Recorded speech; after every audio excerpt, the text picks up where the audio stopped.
कपड़े धोने वाली बहू। शादी के पहले से ही विभा को कपड़े धोने का बड़ा शौक था। कभी नल के नीचे तो कभी तालाब के पास। अरे मेरी नीली वाली लुंगी नहीं दिख रही है। विभा की अम्मा, कहाँ रखी है लुंगी? अरे वो तो विभा ने परसों ही धोकर रखी थी आपकी अलमारी में, देखो वहीं होगी। वो ना मैंने आज धो दी, मुझे लगा कि गंदी हो गई होगी। अरे कैसे गंदी हो गई थी? उसे तो मैंने पहना भी नहीं। हे भगवान, इस लड़की के कपड़े धोने की आदत से परेशान हो गया हूँ मैं। जितना तो घर में राशन नहीं आता, उससे कहीं ज्यादा डिटर्जेंट पाउडर का खर्चा है। इसकी शादी करवा दो, शादी जाए अपने घर में ही करे काम, फिर चाहे घर के कपड़े धोने हो या पूरे गांव के। हाँ ठीक बोल रही हूँ, देखता हूँ मैं कोई लड़का। वो दिन भी आ जाता है जब विभा को देखने लड़के वाले आ जाते हैं। लड़की मुझे अच्छी लगी। होने वाली सास कहती है, बेटी अगर कुछ पूछना है तो पूछ लो। वैसे तो हमारी लड़की बहुत ही शर्मीली है, जो बोल दो वो मान लेती है, इसे क्या पूछना होगा। अरे कैसी बात कर रही हो माँ, मुझे इन लोगों के घर रहना है, सवाल तो कई है। हाँ हाँ बेटा, पूछ लो ना, क्या पूछना है। आप लोगों के घर कपड़े कौन धोता है? सास का मुंह बन जाता है। देखो, अगर तुम ये कहना चाहती हो कि तुम्हें कपड़े धोने नहीं आते तो सुन लो, कपड़े मैं ही धोती हूँ, लेकिन तुम्हारे आ जाने के बाद मैं रुमाल तक नहीं धोऊंगी। अरे चुप रहना भाग्यवान, बहू बेचारी घर आई नहीं, उसे डराना शुरू कर दिया। वो क्या है ना बिटिया, अभी तक तो ये कल्लू की माँ ही धोती थी, लेकिन अब तुम्हारे पापा तो दहेज में वॉशिंग मशीन देंगे ही। तभी विभा की माँ बोल पड़ती है, सवाल भी पूछा तो क्या। वैसे भाई साहब, मशीन की तो फिर भी कपड़े धोने की कैपेसिटी होती है। मतलब जो बिटिया दे रहे हैं ना विभा, इसे कपड़े धोने का बहुत शौक है। ये आप लोगों के क्या, आस पड़ोस गांव मोहल्ले सबके कपड़े धो दे और उफ तक ना करे। बाहर देखा नहीं आपने कितने कपड़े सूख रहे हैं? सब हमारी बिटिया ने ही तो धोए हैं। बस भी करो ना माँ, शर्म आ रही इतनी तारीफ सुनकर। और तो और एक दाग निकाल कर दिखाओ तो मान जाऊं। हाँ अच्छा, माफ करना बेटा, मैंने गलत समझा।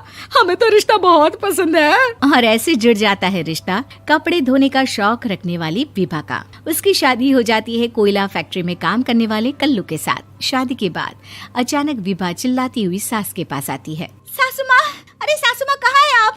ये तो धोखा है, धोखा दिया आप लोगों ने मुझे। इसे ससुर के चक्कर के बारे में पता चल गया। अरे तो उसमें तुझे क्यों धोखा मिला है? अरे नल में पानी नहीं आता, कपड़े कैसे कब धुलेंगे? अच्छा, तू पानी नहीं आ रहा उसकी बात कर रही है। तो आपने क्या सोचा? कुछ नहीं। अच्छा, तेरी माँ ने कहा था कि कपड़े धोने का शौक है तुझे, याद आया मुझे। शौक बोलकर कपड़े धोने वाले मेरे जुनून को कम ना आके सासू माँ, कपड़ा धोना मेरा गुरूर है। तभी पति भी वहाँ आ जाता है। अभी मैंने इसे सनी देओल की फिल्म दिखाई है, उसी के डायलॉग मार रही है माँ। अच्छा सुन, साफ साफ बता रही हूँ, पानी सुबह 4 से 6 और शाम को 10 से 12 आता है, समझी? विभा टाइमिंग सुनकर हैरान हो जाती है। ये क्या भूतों का मोहल्ला है? सुबह 4 बजे उठकर कौन कपड़े धोता है? 4 बजे टंकी में पानी जाता है, फिर सारा दिन धोना ना, किसने मना किया?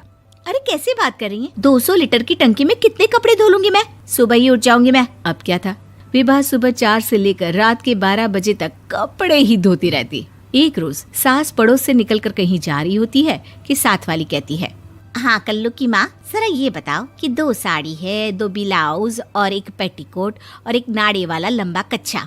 हाँ तो? अरे तो क्या, कितना लोगी धुलाई ये बताओ। धोबन दिख रहे हैं हम क्या? हमारे पति सरकारी नौकरी से अभी रिटायर हुए हैं और बेटा सुपरवाइजर है कोयला फैक्ट्री में। धोबन समझ रखा है हमें? हाय रे कल्लू की अम्मा, माफ कर दो, वो तो मोहल्ले में यही सब बता रहे थे कि तुमने बहू को कपड़ा धुलवाने के काम में लगा दिया है। सास को पड़ोसन की बात सुनकर गुस्सा आ जाता है। वो घर पहुंचती है जहां घर के बाहर ही इतने सारे कपड़े सूख रहे होते हैं जितने कि किसी धोबन के घर पर। अरे ओ कल्लू की दुल्हन, बाहर निकल।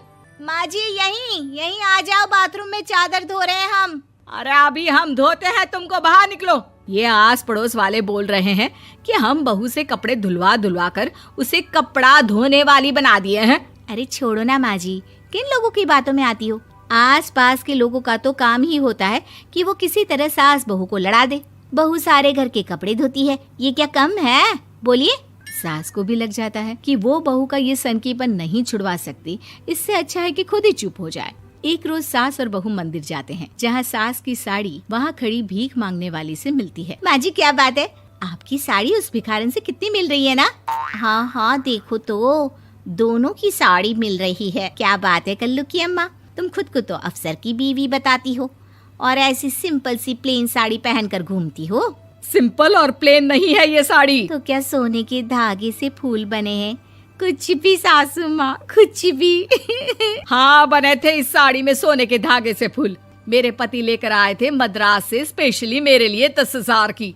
ताहे भाई साहब इस भिखारन के लिए भी सेम टू सेम साड़ी लेकर आए होंगे 10,000 की।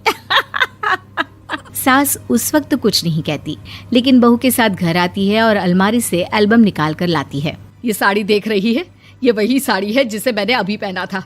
इस साड़ी में ये जो चमकदार फूल दिख रहे हैं ना, ये सोने के धागों से काढ़े गए हैं। लेकिन तू लोकल वॉशिंग मशीन ब्रश से घिस घिस कर सारे फूलों को निकाल कर साड़ी प्लेन कर दी।